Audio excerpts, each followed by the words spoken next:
Maithili express की शानदार प्रस्तुति। जिला सहरसा के छौरा तोरा जिला सहरसा के छौरा तोरा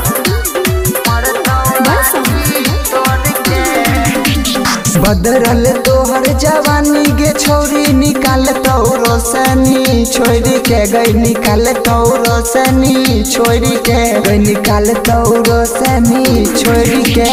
जिला सहरसा के छौरा तोरा मरतो लाठी तोड़ के जिला सहरसा के छौरा तोरा मरतो लाठी तोड़ के बदरल तोहर जवानी गे छोरी निकाल तो रोशनी छोरी के गई निकाल तो रोशनी छोरी के गई निकाल तो रोशनी छोरी के जिला सहरसा के छौरा तोरा मरतो लाठी तोड़ के जिला सहरसा के छौरा तोरा मरतो लाठी तोड़ के जिला सहरसा के छौरा तोरा मरतो लाठी तोड़ के जिला सहरसा के छौरा तोहर बदर जवानी के साधल तो गछरी हे गाँव के लोगवा बतल को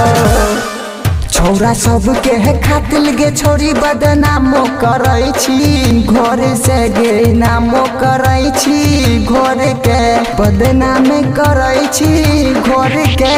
जिला सहरसा के छौरा तोरा मरतो लाठी तोड़ के गई जिला सहरसा के छौरा तोरा मरतो लाठी तोड़ के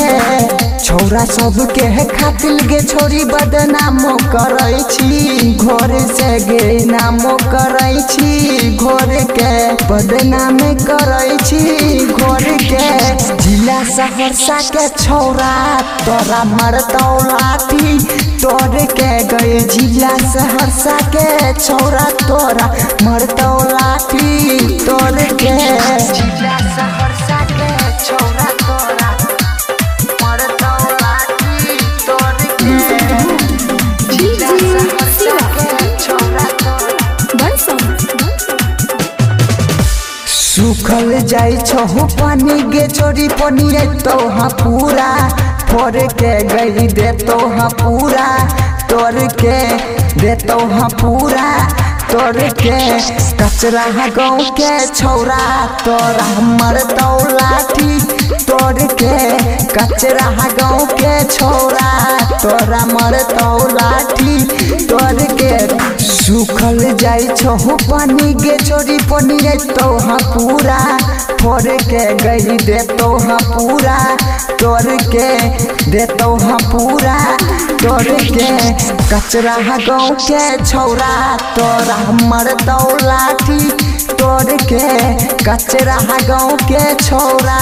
तोरा मरतो लाठी तोड़ के खुशी रिकॉर्डिंग स्टूडियो।